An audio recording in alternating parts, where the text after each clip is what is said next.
네, 2부 순서 시작해 보도록 하겠습니다. 2부에는요, 한상희 하나투자증권 수석연구위원이시고요. 저희 목요일 진행자입니다. 네.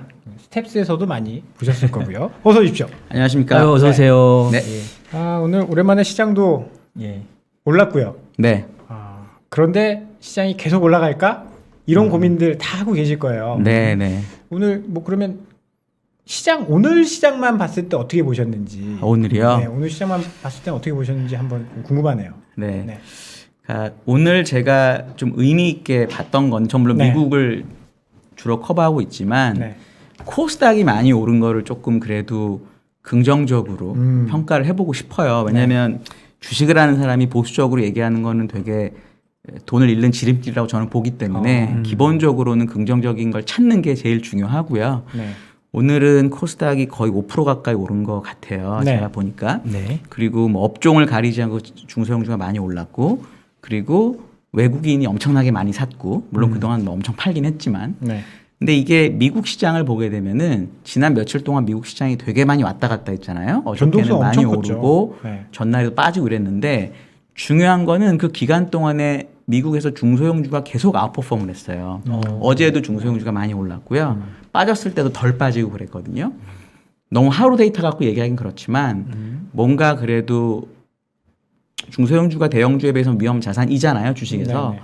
조금 위험 자산에 대한 뭔가가 있는 게 아닐까라는 희망적인, 약간 긍정적인 사이클이 저는 나왔다. 그런 사인이라고 믿고 싶고요. 일단은 믿고 싶고요. 근데 이제 아까 얘기하신 대로 이게 그러면 당장 주식이 올라갈 이벤트냐. 아주 단기적으로 사실 저도 아직은 잘 모르겠어요. 그거는. 네. 그러니까 뭐 잘 모르겠지만 그래도 약간 긍정적인 시그널처럼 보인다. 그렇게 보고 싶습니다. 네. 네. 미국 시장 이야기, 미국을 네. 하시니까 네. 미국 시장 앞서 서두에도 말씀하셨듯이 변동성이 엄청 심해졌거든요. 네. 사실 주식시장에서는 변동성을 다른 말로 리스크라고 맞습니다. 이야기를 하는데 네. 여기에 대해서는 왜 그렇다라고 보시고 이게 좀 걱정되는 거 아니냐. 주식하시는 분들은 네. 변동성 커지는 거 싫어하잖아요. 네. 이 변동성에 대해서 어떻게 보고 계십니까? 변동성은 이제 이런 것 같아요. 변동성을 리스크라고도 하고 네. 또는 이제 표준 편차라고도 하잖아요. 네네. 그래서 표준 편차라는 관점에서 리스크를 보면 무조건 낮은 게 좋은 거죠. 이거는 뭐 명백합니다. 근데 이걸 리스크라고 해석을 하면 이제 보통 이제 리포트를 쓸 때 업사이드 리스크, 다운사이드 리스크 두 개 다 쓰거든요. 그러니까 사실은 리스크는 레인저하고는 다르다. 저는 사실 생각을 해요. 그래서 변동성이 크면 물론 일반적으로 저도 이제 2004년에 시장에 와서 배울 때 주식이 위아래로 흔들리고 있으면 일단 도망가는 게 보통은 답이다라고 저도 처음에 들었거든요. 그리고 이번에도 분명히 작년 1월에 특히 주식이 좀 망가질 때 그 전에도 변동성이 되게 컸어요. 그렇기 때문에 변동성이 큰 거는 좋은 일은 아니에요. 분명히 좋은 일은 아닌데 이제 역시 또 희망 회로를 하나 돌려보면은 네. 그 가격 조정의 관점에서 봤을 때 우리나라가 하루에 95포인트 빠진 날이 있었어요. 설 전에 LG엔솔 상장된 날이었나 아마 그랬을 네, 겁니다. 네, 네. 그리고 그 며칠 전인가 미국이 나스닥이 장중에 13,050인가 90인가 갔다가 말아올린 날이 있어요. 그 이후로는 지금 변동성이 유지가 되고 있긴 한데 잘 이제 저점을 잘 안 깨는 흐름으로는 현재까지 나오거든요. 그러면은 이 변동성이 언젠가 잦아지는 순간에 방향성이 나올 건데 현재 주가의 흐름으로만 단기적으로 보면 방향성이 위쪽으로 나오는 게 그래도 조금의 가능성이 더 있지 않을까. 그러니까 안 좋게 생각하는 게 많잖아요. 되게 뭐 금리 있고 자꾸 우크라이나에 러시아는 안 들어간다는데 또 지금 방금 뉴스 나온 게 또 뭐 영국에서는 네. 또 뭐 배치했다 얘기 나오고 그러니까 바로 또 지금 러시아에서는 우리 안 그러는데 니네 왜 자꾸 나한테 그러냐 이러고 있거든요. 네. 네. 그러니까 그런 여러 가지 불확실성이 있기 때문에 변동성이 큰 건 당연한 거고요. 불확실하니까 변동성이 큰 거고 그게 이제 일반적으로 없다 생긴 거면은 되게 불안한 게 맞는데 그래도 되게 많이 컸잖아요. 그리고 또 하나는 변동성이 지금 되게 크다고 생각하는데 일단 2년 전에 코로나 있었죠. 네. 저는 11년도 기억나요. 미국 신용등 강등 왔을 때 네. 하루에 100포인트 미국 한국이 더 빠지고 막 난리 났었고요. 네. 리만 때 있었고 뭐 다 있었. 2004년에 중국이 긴축했을 때도 있고 이랬었는데 그때 변동 되게 컸거든요. 근데 결국은 주가가 올라갈 때는 변동성이 있으면서 올라가요.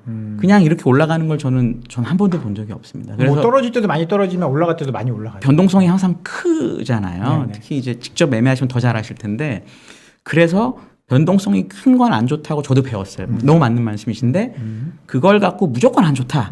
이건 또 좀 지양할 필요가 있다라고 생각을 해요. 저는. 네. 변동성, 그러니까 리스크가 대인전은 아니다. 저는 이제 그렇게 생각합니다. 저는 그렇게 생각하는 쪽이에요. 네. 리스크가 없으면 네. 리턴도 없으니까 네, 네, 네. 주식에서는 그건 뭐 너무 명확하니까요. 네. 대인저가 아니다. 그 오늘 이제 1부도 그렇고 우리 2부 한 위원님도 조금 이제 약간 긍정적인 시황관을 조금 말씀을 주시고 계신 것 같아요. 그러고 싶어요. 네. 그래서 이제 역시 또 이 자리에 앉은 저의 역할은 또 아. 반대 논리를 또 네네네. 여쭤보는 네네. 게 이게 여러분들 자꾸 조금 제가 너무 말을 많이 해서 죄송스럽긴 한데 일방적인 뭐 얘기를 들을 거면 다른 채널도 많이 있고 저희는 맞습니다. 조금 이렇게 주고받는 게 있으니까. 네네네. 저도 그렇게 합니다. 예. 전혀 예, 걱정 안 하셔도 됩니다. 그리고 이제 한 의원님 사실 사회를 보시고 계시잖아요, 목요일 날. 네네네. 사회 보시면 아시겠지만 말을 하고 싶은데 못 해요. 사회 보면. 그러니까 오늘 이 자리에 네. 오셨으니까 네. 제가 충분히 말씀드릴 수 네. 있는 기회를 드릴게요. 네네네. 네. 그러니까 이제 결국은 시장은 뭐 지나놓고 보면 항상 올랐던 것 같아요. 네.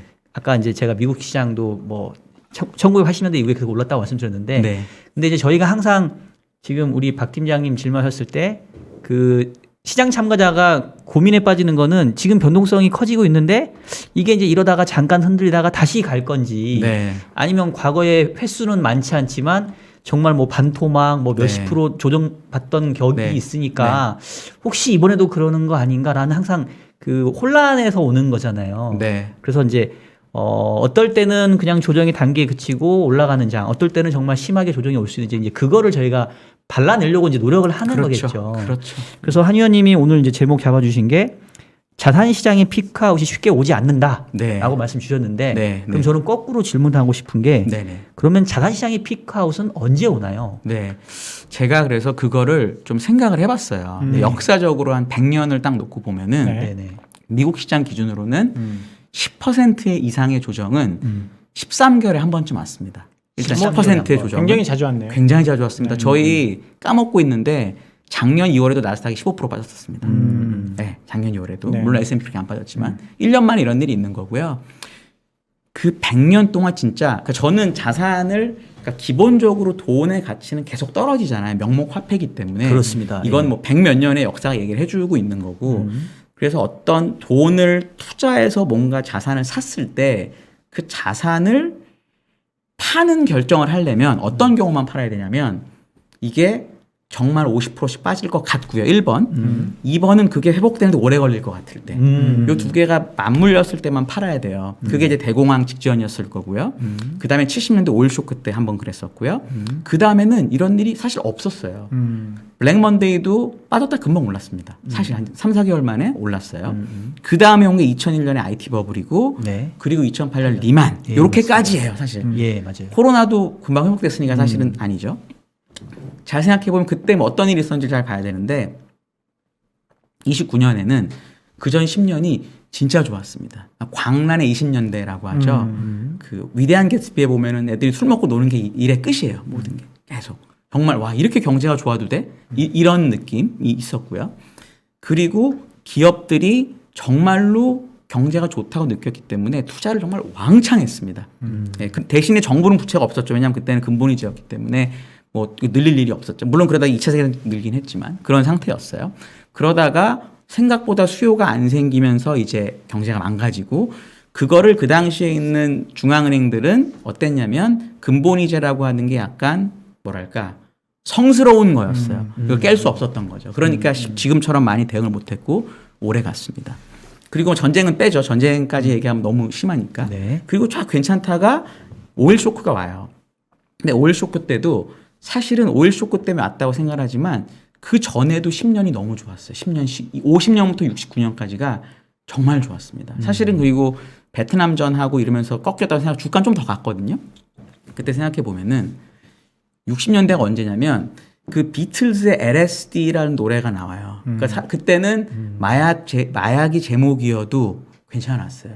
루시 인 더 스카이 다이몬드지만 축약으로는 LSD 마약이거든요. 그러니까 다 히피들이 이제 우리 더 일하면 안 되고 놀아야 되고 정부는 없어야 되고 이게 우드스탁이 68년하고 9년에 있었거든요. 그러니까 그 정도로 시장이 좋았고 엄청나게 많은 생산성이 좋아지고 했어요. 그게 이제 중동 애들이 보니까 쟤네 너무 잘 사는데 내가 보니까 유가 좀 올려도 될 것 같은데 그래서 5배가 넘게 올린 것 같아요. 그러니까 이제 못 견디고 뭐 근본이 이제 깨지고 뭐 이렇게 되면서 확 망가진 거죠.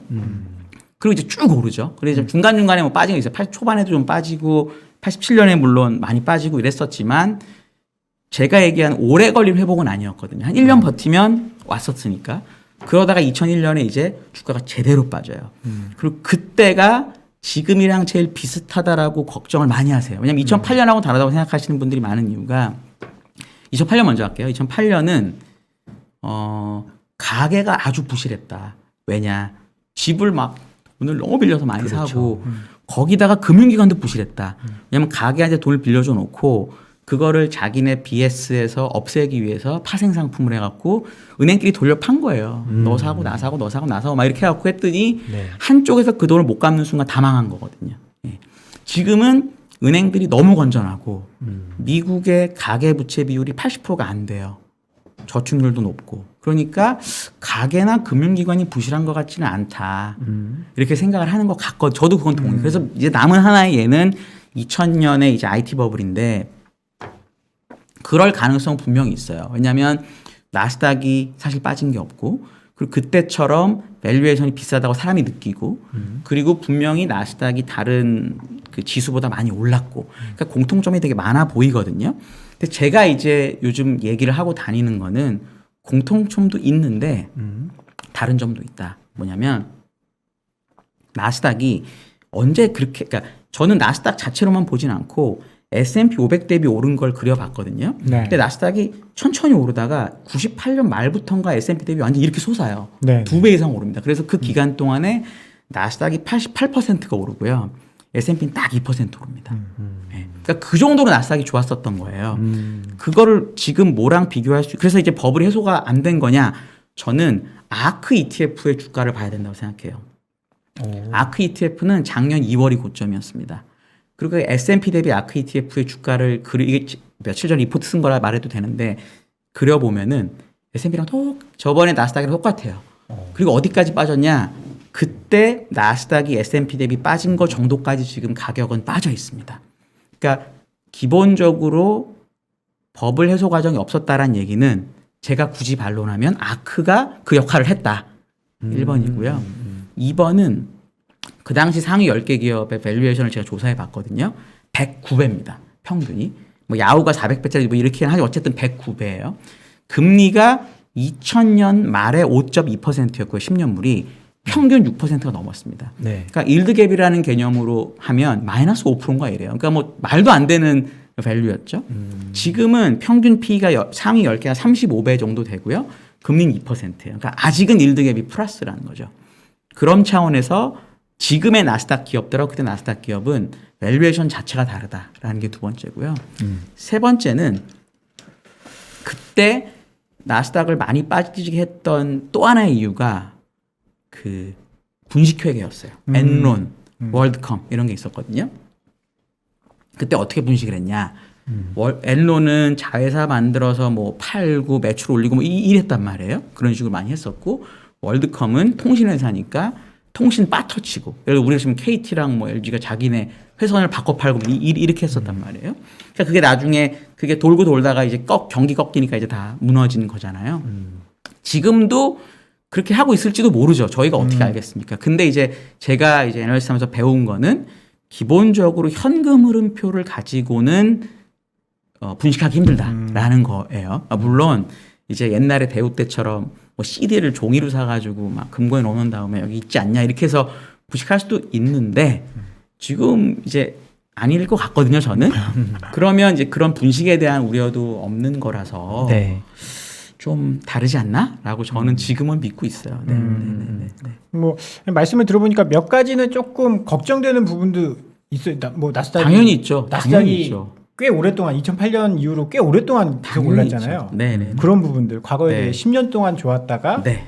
뭐 그런 부분들 그다음에 그리고 저도 이제 좀 이제 너무 나스닥이 많이 오른 거 아니냐라는 거에 대한 반론이 네. 아니, 지금 나스닥 상위 종목들 돈 벌고 있지 않느냐 네, 네. 그런 것들을 많이 이야기를 하거든요. 네, 네. 그런데 또 거기에 대한 반론을 하는 것들은 너무 위에 애들만 많이 그 압축되어 있다. 네. 애플이나 이런 종목들 시가총액 한 12종목들이 나스닥도 한 그래도 한 3-40% 45%쯤 네, 되더라고요. 그렇게 계산해 보니까 되잖아요. 상위 10개가. 네. 너무 압축되어 있어서 그것도 약간 좀 비정상적인 거 아니냐 네, 이런 네. 이야기들을 하고 있거든요. 예. 그래서 실질적으로 걔들 올라간 거 빼면 뭐 별거 없을 수도 있다 네. 이런 이야기를 하는데 너무 네네. 이렇게 쏠림 현상 이런 거에 대해서는 좀 뭐 어떻게 보십니까? 그 당연한 거다 뭐 그렇게 좀 보시는지 아니면 저는 그 쏠림 현상이 좀 심한 거는 맞고요. 네. 맞고.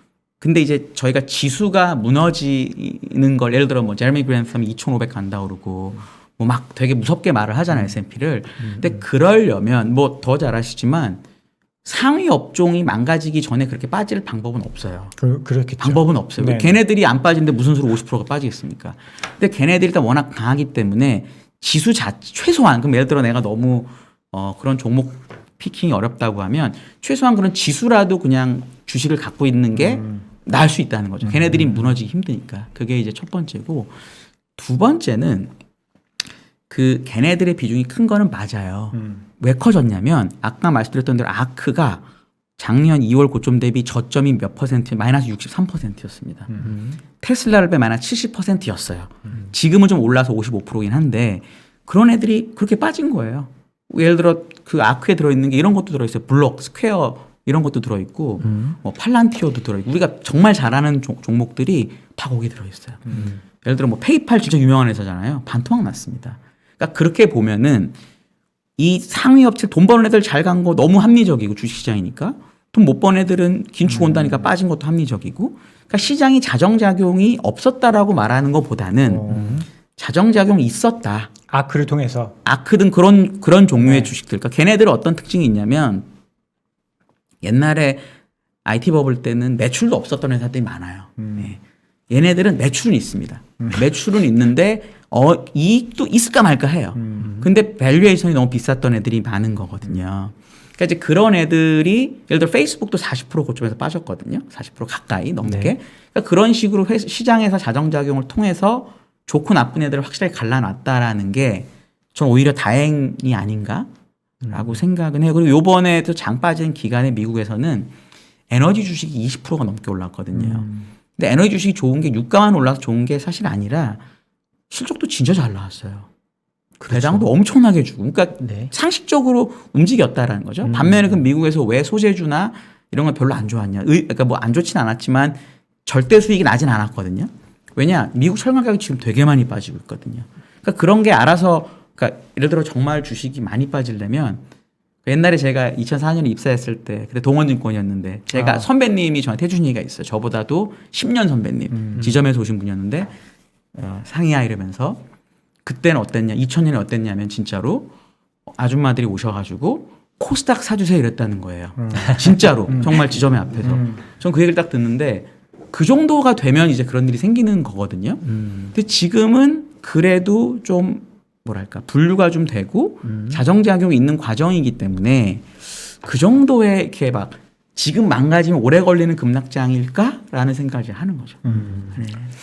그러면 뭐 질문 예. 네. 이어서 좀 질문. 네네네네. 아니, 그 오늘 질문에 구애받지 마시고 해주십시오. 예, 네. 제가 좀 약간 악역을 맡은 듯한 느낌이 드는데 네. 아니 왜냐면 이제 자꾸 반대 질문을 제가 드리고 또 이제 그거에 대해서 좀 잘 설명을 해주시면 훨씬 더 저희 투자자분들도 이제 이해가 마음에 쉽죠. 네. 안도감이 들 것 같고 이제 사실 이제 항상 우리가 극단과 극단을 통해서 어떤 균형점을 찾아가는 거잖아요. 네네. 이제 제가 네. 이제 좋게 보셔서는 좀 약간 반대쪽 네, 논리를 그래 주십시오. 말씀드린다고 네. 이해를 해주시면 좋겠고요. 아까 이제 그 세 가지 그 차이를 말씀을 주신 것 같아요. 네. 2000년대 초반하고 지금의 차이점. 네. 그래서 뭐 첫 번째는 뭐 아크는 이미 조정 충분히 받았다는 부분, 그다음에 뭐 세 번째 분식회계는 없지 않냐. 네. 이제 요거는 저도 상당히 좀 수긍이 가는 부분인데 네. 그 두 번째 일드갭에 대한 부분은 제가 이제 뭐 원래 베이스가 금리를 오래 받던 네. 사람이기도 해서 네, 더 네, 그런지 모르겠는데 네. 그 당시에는 일드갭이 100배, PR 100배 정도였고 지금은 이제 한 35배 정도 평균이니까 네. 그보다는 훨씬 밸류가 낮고 네. 그렇죠? 그때 금리가 이제 6%고 지금은 아직 2%니까 네. 뭐 비교하기 어렵다 이제 하셨는데 예. 근데 사실 2000년대에 나타났던 조정은 나스닥이 5분의 1 토막이 났잖아요. 정확하게 77% 빠졌더라고요. 계산해 보니까. 그런- 그러니까 5분의 1 토막 맞습니다. 5천에서 예, 1000으로 1200, 갔으니까 1200, 1150. 네. 그러니까 그렇게까지 조정을 지금 보는 건 아니니까. 네. 근데 뭐 어쨌든 간에 반토막 이상, 뭐 20% 이상만 나도 어마어마한 조정일 수 있으니까. 그렇죠. 그렇죠. 근데 지금 PER 35배면은 이거 일드갭으로 계산해 보면 그럼 한 3% 정도 수준인 거잖아요. 네, 네. 그러면 그 얘기인즉슨 금리가 3% 수준에 가까워지면 네. 이거는 뭐 그때만큼 조정은 아니더라도 네. 뭐 상당히 우리가 좀 두려워해야 되는 내지는 네. 상당 기간 조금 이렇게 호흡을 길게 가져가거나 양까지 좀 피해 있어야 되는 그런 네. 조정이 나타날 수도 있을 것 같은데 네. 이제 그런 관점에서 그럼 금리가 3%까지 네. 가까워지는 거는 네. 요번에도 충분한 조정의 빌미가 될 수 있다. 이렇게는 보시는 건가요? 저는 지금 박사님 말씀에 한 98%좀 동의하고요. 2%는 그게 왜냐면 거의 동의. 왜냐면 2018년 그러니까 지금 가장 안 좋게 보려면 네. 저는 뭐랑 제일 비슷하다고 보냐면 지금이 2011년에 그 미국 신용등급 강등 때냐 그때 17%가 S&P가 빠졌습니다. 네. 그러니까 어쨌든 나스닥은 장중에 19% 빠져서 그 가격 조정은 나왔어요. 그래서 그건 일단은 빼고 그럼 한 번 더 이렇게 단기 조정이라도 더 맞을 수 있는 그림은 18년 4분기 그림이 있습니다. 10월 달에 10% 빠지고요. 네. 11월에 살짝 올랐나 기고 12월에 다시 10%를 빼서 맞습니다. S&P를 20%를 빼고 나스닥이 24% 빠졌던 기간이에요. 네. 그 기간이라면 지금 나스닥이 어쨌든 장중 19% 빠졌다가 한 7, 8% 반등했는데 그럼 다시 10% 이상 밑으로 있는 거잖아요. 이게 이제 저는 가장 이제 어려운 그림이라고 생각을 합니다. 근데 저는 이제 개인 투자자라면 그걸 먹을 수 없다고 생각을 해요. 그거를 귀신같이 매매할 수는 저는 절대 못 하고요. 절대 못 하고 하기 때문에 가만히 있는 게 낫다고 보지만 예를 들어 그거에 대한 감이 좋으신 분들은 그거를 걱정하실 수 있어요. 저는 너무나 맞는 얘기라고 생각하는데 조금 여기서도 제가 희망 회로를 돌려보면 그래도 조금의 가능성은 4분기보다는 1분기 가능성이 있지 않을까. 2018년도 2018년도 1분기에 주가가 많이 빠졌었어요. 그리고 쭉 오르다가 왜냐하면 그때도 지금이랑 비슷해요. 좀 다르죠. 그때는 15, 16, 17년 계속 금리를 쭉 올리고 18년에도 상반기까지 올리는 과정에서 이제 금리 인상이 끝나나 해서 한번 빠졌는데 아니 아직 안 끝났어 하면 다시 오른 거거든요. 네. 근데 18년 4분기에는 그 당시 우리 박사님 말씀하신 대로 정확하게 미국 3년 10년물이 3%를 딱 넘기는 순간 사람들이 야 이 정도면 채권이 괜찮네 이러면서 이제 한번 확 돌아선 거거든요. 그러니까 이번에도 만약에 금리가 3%가 되는 순간에는 분명히 사람들이 이제 좀 조정의 빌미를 삼을 수는 있을 것 같아요. 근데 이제 3%가 되려면 지금 미국 2년물이 1.5%더라고요. 네. 그러니까 6번 이상의 금리 인상이 현재 반영이 되어 있고요. 시장에는. 그리고 10년물이 2%니까 10년물이 3%가 가려면 장단기 금리 차가 유지된다는 가정하에서는 2.5%가 돼야 돼요, 2년물이. 그러면 8번, 9번 금리 인상이 필요하잖아요. 네. 그럼 어떻게 돼야 되냐면 이번에 전 의사록은 지난 거라 별로 중요하게 생각 안 하고요. 3월 달에 뭐 어떤 이유인지 모르겠지만 그 점도표가 딱 나왔는데 7번이 아니고 전 7번까지 나와도 별로 문제 없을 것 같아요. 근데 점도표가 막 10번 뭐 이런 식으로 찍힐 수도 있거든요. 그건 뭐 개별이 찍는 거니까. 그러면 이제 순식간에 2년물이 확 올라갈 거고요. 그다음에 10년물도 같이 올라가든 이렇게 될 거고 그러면 이제 한 번 더 한 10% 정도의 조정은 있을 수가 있겠죠. 네. 근데 가능성이 과연 그렇게까지 찍을까는 잘 모르겠어요. 그러니까 사실 네. 죄송합니다. 제가 네. 오늘 또 말이 하나만 더. 네네네. 아니 왜냐면 이제 제가 말씀드린 거에 대해서 또 답을 주셨는데 이제 좀 이런 또 토론 궁금한 분위기 게 좋습니다. 있어서 네. 좋습니다. 네. 시청자 여러분 죄송합니다. 아유 뭘 죄송해 하시면 안 됩니다. 그러니까 사실 3%라고 하는 금리 수준이 뭐 임계치인데 뭐 거기까지 안 가면 괜찮고 거기 가면 그때부터 망가지고 뭐 이러지는 않을 것 같기는 그건 하거든요. 아니겠죠. 예, 네. 그러니까 마치 3%라고 하는 게 어떻게 보면은 이제 그 날로면 가까우면 거기 안다도 뜨거워지니까 뭔가 반응이 있을 것 같아서 꼭 3%까지 안 가면 되는 거 아니야 이렇게 접근하는 거 저는 좀 아닌 것 같아서. 네. 근데 아까 이제 2018년 4, 4분기를 얘기하셨는데 네. 그 당시는 어느 시기냐면 연준이 기준금리를 2015년부터 인상을 했고 1년 쉬다가 2016년부터 또 인상을 네. 하는 와중에 2017년 11월부터 네. 양적 긴축이 네. 동시에 진행되던 시기였어요. 네, 네, 네. 그러니까 사실 그 당시에 케이스 스터디를 하신 분들은 금리 인상과 양적 긴축이 진행될 때 미국 증시도 20%가 빠졌고 네. 국내 주식은 35% 정도가 빠졌거든요. 그러니까 만약에 이제 그런 상황이 온다고 한다면은 저는 또 시장이 이렇게 어떤 충격을 받을 수 있는 네. 그런 위험성이 있지 않을까라는 네. 생각이 드는데 네, 네. 결론은 이제 그거 같아요. 그러니까 사실 일부에서 좀 충분히 얘기를 하긴 했는데 연준이 그렇게까지 긴축을 할 필요가 있냐. 네. 그렇죠. 그러니까 지금 긴축하면 경제가 죽는 걸 알죠. 네. 그럼 사실 연준은 합리적이라고 한다면 그렇게 안 하려고 하는 게 상식일 텐데 네, 네. 일부에서도 똑같은 사실 질문이었지만 그렇게 안 해야 되는데 어쩔 수 없이 해야 되는 상황이 벌어질까봐 네, 이제 네, 그게 네. 걱정인 거고 네, 네. 결국 그게 이제 현재로서는 인플레 아니냐라는 거예요. 근데 우리 한 의원님 전체 글로벌 자산 시장을 보시니까 네. 한 의원님이 보시는 어떤 인플레의 지금 현재의 네. 궤적이나 수준이 네. 분명히 기저효과 받으면 떨어지긴 떨어질 건데 이게 레벨 자체는 여전히 되게 높아 보이거든요. 네. 그래서 혹시 네. 그 부분에 대해서 그러니까 제 질문은 연준이 경제만 보면 금리를 올리면 안 되는데 네. 인플레 때문에 어쩔 수 없이 금리를 올릴 수 있는 환경으로 갈 정도인지 네. 아니면 뭐 그 인플레 그 정도 아니야 네. 이렇게 보시는지. 네, 네, 네. 저는 일단 첫 번째 말씀하신 부분에 대해서는 어떻게 생각하냐면 저는 그 파월 의장이 그 1월에 기자회견에서 경제가 very very strong이라고 그랬거든요.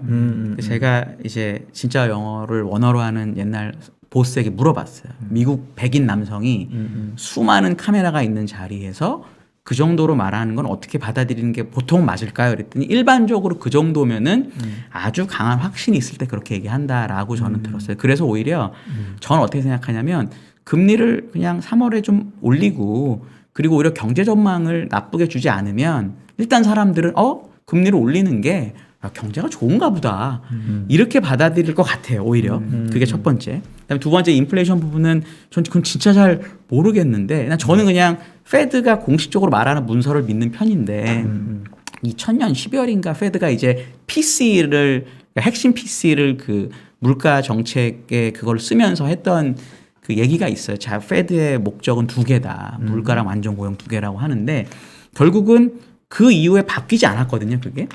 결국은 지금도 핵심 PC를 가지고 이제 그 정책을 써야 되고 지금 핵심 PC는 지금 현재 4.8%인가 그래요. 이번 달 좀 오르겠죠. 5% 좀 넘어갈 텐데 분명한 사실은 우리가 보는 7.5에 비해서는 훨씬 낮다. 첫 번째고요. 그리고 페드가 계속 주장했던 게 뭐냐면 딱 2년 전만 해도 디플레이션이 문제이기 때문에 우리는 인플레가 2%가 딱 되는 순간 긴축을 하는 게 아니라 좀 장기간 동안 평균 인플레가 2%가 핵심 PC가 되면 긴축을 고려한다고 얘기를 했어요. 저는 그런 말들이 물론 지금은 워낙 헤드라인 넘버가 많아서 쫄고 그리고 분명한 사실은 아까 박사님 말씀하신 되게 맞는 게 인플레라는 거는 뭐 기대나 이런 부분이 되게 많이 작용을 하기 때문에 지금은 사람들의 기대를 낮출 필요가 있기 때문에 말을 세게 하고 한 번 정도 금리를 올리는 거는 맞는데 그 다음에는 만약에 그런 걸 통해서 핵심 PC가 잡히면 저는 굳이 그렇게까지 금리를 많이 올리지는 않을 것 같아요. 만약에 저는 그래서 아까 1번 답으로 돌아가면 근데도 금리를 많이 올리는 거면 저는 경제가 되게 좋다고 저보다 훨씬 더 많은 데이터가 있을 거잖아요. 그분들이. 좋다고 판단해서 올리는 거로 해석하는 게 어떨까. 저는 그렇게 보죠. 지금 그래서 오히려 보면은 12월 FOMC도 비슷했는데 FOMC 하기 전에 주가 막 빠져요.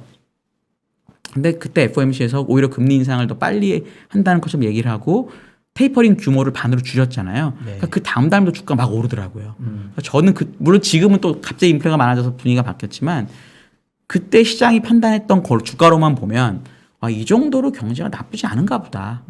네, 저는 이제 그런 생각이 들어요. 저는 그래서 계속 얘기를 드리는 게 주식을 만약에 파시거나 리스크 관리하는 건 너무 좋은데 그 리스크 관리하는 이유가 뭐 금리가 6번이다 8번이다로 하지 마시고 어떤 이유에서든지 간에 경제가 망가질 것 같다. 그 이유는 다 사람마다 다르겠죠. 그러한 확신이 있을 때는 주식을 정리하거나 비중 줄이는 게 맞지. 그냥 무조건 페드가 뭐 금리 몇 번 올리는 걸 가지고 주식을 정리하는 건 아닌 것 같다라고 주로 고객분들한테 얘기를 제가 드려요. 네, 네. 일단은 뭐 그러면 제가 중간에 좀 드리고 싶었던 질문은 너무 속도가 빠른 거 아니냐. 네. 금리를 뭐 그 전에 2018년도에는 굉장히 긴 기간 동안 금리를 천천히 올렸는데 네.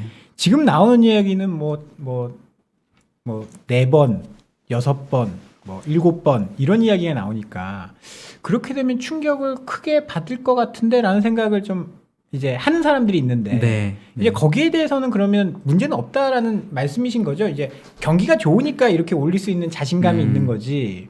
경기가 안 좋으면 그렇게 올리진 않을 것이다. 그렇게 봐야 되는 게 맞을까요? 그것도 맞고요. 전 또 하나는 저희는 어차피 이제 주식에 대해서 얘기를 하는 거잖아요. 금융 이 자산에 대해서.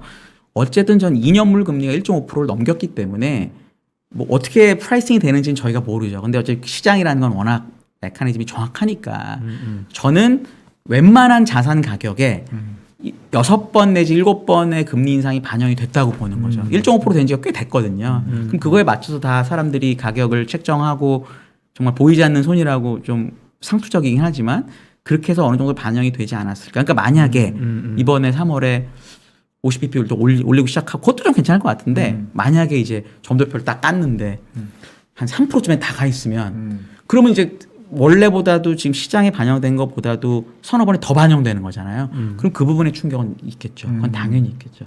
그러면 일단 3월 달에 점도표 나오는 게 좀 중요하다. 저는 이제 3월 그렇게 봐요. 예. 3월 달에 금리를 한 번 올리든 두 번 올리든 이게 중요한 게 아니라 점도표에 연준위 원들이 어떻게 이제 몇 번을 올릴 것인가 그 여부가 좀 중요하다. 그렇게 정리를 하면 될까요? 저는 그렇게 생각을 하는 편이에요. 예, 예, 예.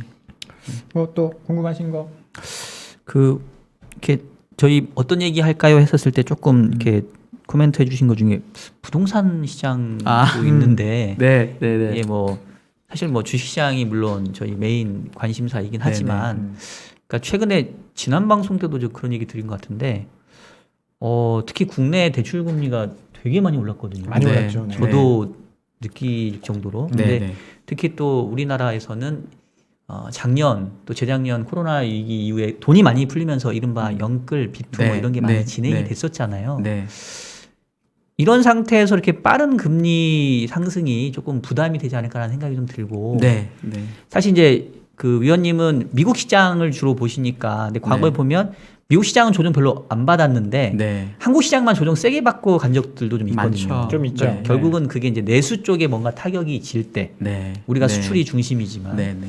근데 최근 상황 보면 약간 금리 상승이 뭔가 자산 시장 특히 부동산 시장에도 악영향을 미칠 수 있고 네. 이로 인해서 내수에 대한 어떤 뭐랄까 좀 불안정성도 커질 수 있잖아라는 좀 우려가 드는데 네. 혹시 그거에 대해서 조금 말씀 가능하실까요? 네, 박사 되게 그러니까 그럴 수 있는 가능성이 있을 거는 같아요. 그러니까 왜냐하면 이제 물론 이제 대출 그러니까 저는 이제 기본적으로는 우리나라의 대출 이 상황이 그렇게 심각하다고 보지는 않아요. 그냥 우리나라 워낙 옛날부터 LTV나 DTI 지금 이제 DSR로 바뀌었지만 용어가 워낙 관리를 빡세게 했었고 그리고 19년 말부터는 9억, 15억이라고 해서 대출도 확실히 막아놨었고 그래서 그런 부분이 되게 많기 때문에 부동산 발 대출이 많아서 금리 때문에 뭐 이걸 전 별로 받아들이진 않거든요. 그리고 왜냐하면 그동안 집값이 워낙 많이 올랐잖아요. 그러니까 만약에 19년 대출이 좀 더 나오기 전에 대출을 받은 사람들은 그때는 LTV가 60%였을지도 모르지만 지금은 30%일 수도 있는 거예요. 그러면 사람이 예를 들어 30%였어요. 그래서 금리가 뭐 50% 오른다고 치죠. 그러니까 왜냐하면 예를 들어 원리금을 100만 원 내다가 150만 원을 내게 될 수도 있잖아요. 그러면 보통의 인간의 습성은 어떻게 되냐면 50만 원이 늘었다고 집을 내가 자빠지는 경우는 잘 없어요. 어떻게 되냐? 지금 50만 원을 아끼는 거죠. 딴 거 쓸 거 뭐 예를 들어 뭐 샤넬백 살 거 샤넬 좀 심했다. 뭐 나이키 10켤레 살 거 5켤레 이렇게 바뀐단 말이에요. 그래서 박사님 얘기하신 대로 분명히 금리가 오르는 거는 내수에는 악영향을 줄 수 있다고 저는 봐요. 그리고 우리나라의 특징이 제가 이제 건설을 2016년까지만 보긴 했지만 그때까지 한 10년 열심히 봤었거든요. 담당이었으니까 경험상 자산 효과가 되게 없는 나라 중에 하나였던 것 같아요. 그러니까 집값이 오른다고 막 사람들이 소비를 하고 이랬던 거는 사실 지난 몇 년 동안 그렇게 집값이 많이 올랐는데 우리나라 내수 물론 이제 온라인으로 해서도 그렇긴 하지만 내수가 엄청 좋았다는 얘기는 별로 없잖아요. 근데 저는 이것도 오히려 아니라고 보는 게 이런 생각을 해요. 그러니까 작년에 그러니까 지금 뭐 가계부채도 많고 대출도 많고 뭐 이래서 문제가 많다라고 하는 문제 많죠. 근데 정말 냉정하게 생각해 보세요. 저희가 주변에 있는 사람들을 봤을 때 지금 빚이 많아가지고 나 죽겠다라고 하는 사람이 얼마나 있는지 생각보다 별로 없어요. 왜? 별로 대출 안 해줬기 때문에. 또 하나는 작년에 대기업, 중소기업, 뭐 아주 중소기업까지는 제가 잘 모르겠지만 중견기업 또는 뭐 다른 자기 일을 하는 사람들 중에 작년에 소득이 정말 많이 줄었다고 하는 분들이 얼마나 있을까? 의외로 별로 없습니다. 그리고 그런 부분들은 의외로 내수 시장에 영향을 많이 주진 않아요. 그래서 전 그 부분, 그리고 어젠가 며칠 전 기사를 보니까 예금이 원래 트렌드보다도 갑자기 많이 늘었다고 그러더라고요. 그런 부분도 이제 펜트업, 미국도 그래서 저축률 늘고 나서 줄면서 소비가 터졌었거든요, 작년에. 그런 걸로 보면은 일단 내수 경기도 그렇게까지 금리 오른다고 많이 나빠지지는 않을 것 같다라고 저는 개인적으로 생각을 하죠. 그래서 미국 금리 오르는 만큼 우리나라도 좀 올려야 되긴 하는데 그래서 그렇게까지 나빠지지는 않을 것 같다라는 생각을 해요, 저는. 네. 그러니까 금리 올리는 거에 영향이 뭐 부동산에 아주 크게 작용하지는 않을 것 같다. 뭐 주변에 보더라도 뭐 사실 부채가 근데 주변에 보면 빚낸 사람이 없다라고 하셨는데 그러면 왜 가계부채는 그렇게 많이 늘어난 거죠? 제가 보기에는 네. 그게 아마 가계부채 비율이 우리나라가 지금 100%쯤 되는 것 같아요. 100% 정도인 것 같거든요. GDP 대비. GDP 대비. 예. 예. 근데 그게 그럼 몇 년 전에는 뭐 50%냐 그건 아니거든요. 그리고 이게 사람들이 보통 기저의 효과를 되게 많이 무시해요. 우리나라 경제 규모가 엄청 커졌고 그리고 사람들의 그 가계부채도 계속 분모가 커졌잖아요. 그러니까 똑같은 퍼센트로 올라도 이 몇 조 원은 엄청 되게 크다고 느껴지는 거예요. 그래서 요즘에 뭐 주택 대출이 줄었다는 얘기를 제가 듣고 정말 놀라는 게 사실 대출이 준다는 건 말이 안 되거든요. 그냥 정상적으로 경제가 규모가 커졌으니까 그 정도는 돌아가야 되는 게 정상인데 지금 되게 정말 인위적으로 막고 있는 부분이 사실 있거든요. 그러니까 절대적으로 보면 커진 건 맞는데 당연히 커졌죠. 안 커졌다는 상대적으로 거 보면 아닌데. 뭐 경제 규모나 지금 뭐 네. 부동산 가격이나 이런 걸로 봤을 때는 그렇게 걱정할 만한 수준은 아니다. 그러니까 높은 건 사실이에요. 근데 우리나라가 높지만 우리나라 공공부채가 좀 낮고 그다음에 기업부채도 사실은 다른 나라에 비해서 그렇게 높지는 않고요. 그리고 저는 상대적이라고 얘기하는 게 이런 얘기 많이 하시더라고요. 미국이 제가 이렇게 달러 약세를 주장했던 분들이 로직이 뭐가 있었냐면은 미국이 진짜로 돈을 너무 많이 풀었다. 왜냐하면 페드 자산이 2배가 됐으니까요. 2배 넘게 됐으니까.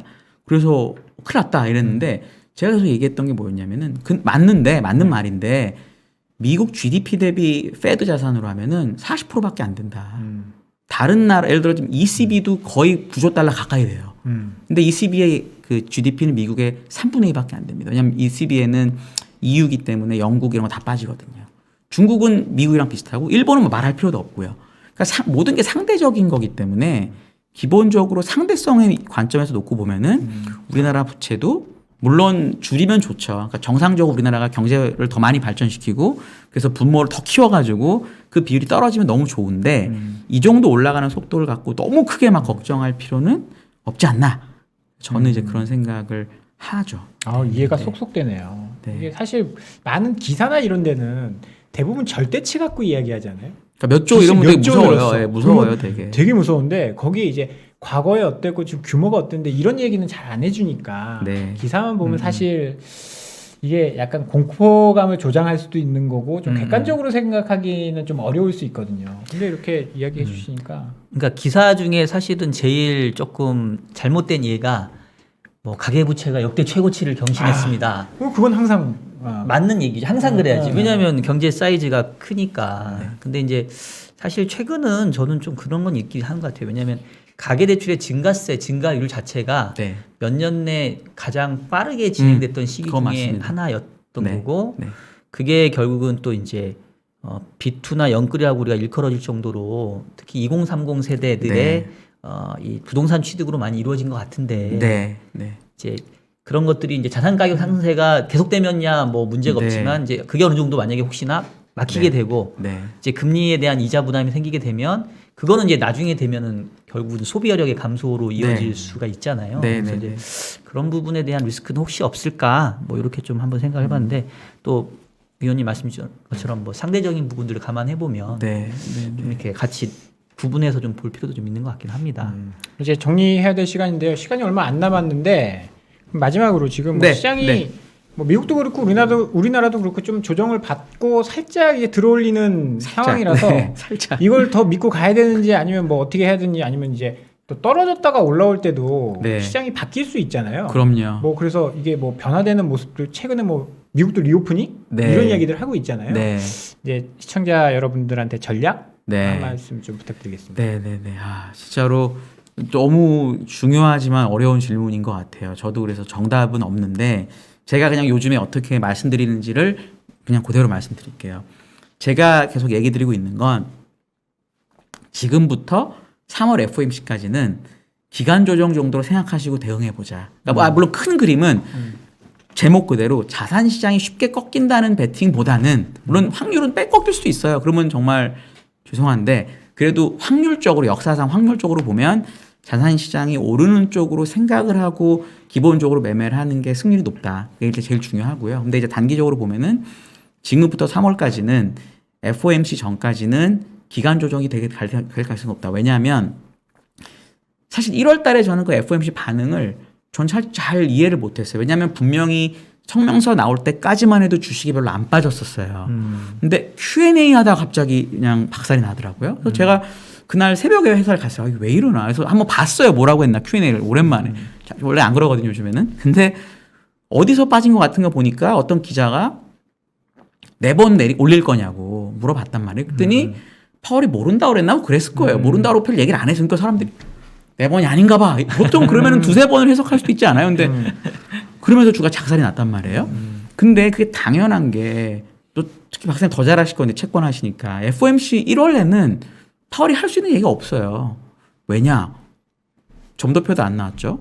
경제 지표도 안 나왔죠. 그리고 금리 결정은 혼자 하는 게 아니잖아요. 대표로 나와서 말만 할 뿐이지 네. 모여서 하는 거잖아요. 근데 거기다 대고 뭐라고 말해요. 그렇게밖에 말할 수가 없는 게 정상인데 분위기에 휩쓸려서 그렇게 된 거죠. 근데 결국은 지금은 그런 분위기니까 3월에 명백하게 공식적인 게 나오기 전까지는 이 뉴스에 막이 될 거예요. 그러니까 그 기간은 기간 조정을 보는 게 훨씬 마음이 편할 것 같고요. 그래서 뭐 오르면 좀 이렇게 하는 게 맞고. 근데 이제 3월 그 점도표가 나오면 제 예상대로 한 7번으로 그냥 찍힌다고 치죠. 그냥 지금 2년물 금리가 반영하는 정도까지만 나온다고 가정을 하면 불확실성이 해소된다라고 사람들이 생각할 것 같고요. 그리고 또 하나는 이번에 정말 다행스럽게도 실적이 미국이 나쁘지가 않아. 우리나라는 4분기 전 개판 5분 전인데 미국은 나쁘지가 않았거든요. 그래도. 그리고 에어비앤비가 어제 실적 발표를 했는데 4분기가 생각보다 안 나쁘더라고요. 오미크론이 있었는데도. 그 1분기는 정말 잘 줬고 가이던스를. 그러니까 결국은 아까 얘기하신 그런 리오프닝 관련된 디맨드도 있는 것 같고. 그러면 실적도 2분기, 3분기에 많이 꺾일 것 같지는 않거든요. 그럼 불확실성이 해소되고 나면 사람들이 실적을 쳐다보지 않을까. 조금 더 볼게요. 지금은 이제 실적에 대해서는 다들 잘 안 보려고 하고 이제 무슨 우크라이나가 뭐 왔네 갔네 갖고 지금 막 이러고 있잖아요. 네네. 근데 이제 그게 좀 해소가 되면은 실적을 보는 사이클이 올 것 같아서 지금부터 3월까지 그때까지는 기간 조정이 있을 것 같다라는 마인드로 하시고 그 다음에는 실적 장세가 좀 올 수 있지 않을까 그렇게 보시는 게 어떨까라고 생각을 합니다. 네. 네. 아주 명쾌한 전략까지 들어봤습니다. 이렇게 위원님 어떻게 사회 보시다가 거기 패널석에 앉으시니까 더 좋으시죠? 어디가 네. 편하세요? 근데 저는 말을 많이 하니까 힘들어서 뭐 둘 다 힘든 것 같습니다. 아. 네. 아니 자주 패널석에서 좀 뵀으면 해서. 네. 예. 네. 뭐 어차피 목요일 날 오면 우리 시청자 여러분들은 다 보실 수 있으니까요. 자주 목요일 와 주시고요. 그리고 가끔 패널석에도 부탁드리도록 하겠습니다. 네네. 지금까지 하나투자증권 한상희 연구위원님이라고 불러야 될까요? 아니면 목요일 진행자 한상희 아무렇게 위원님이라고 불러야 오늘은 될까요? 수석 연구원님 자격으로 오늘은 오신 겁니다. 하나투자증권 수석 연구위원님 오늘 도움 말씀 감사합니다. 감사합니다. 고맙습니다. 네, 저희는요 3부 마치고요. 2부 마쳤군요. 네. 자꾸 집에 가 퇴근 본능이 살아나가지고 2부 마치고 뉴욕으로 날아가 보도록 하겠습니다. 어디 가지 마시고요. 좋아요 안 누르신 분들은 지금 꼭 눌러주십시오. 잠시 후에 뵙겠습니다.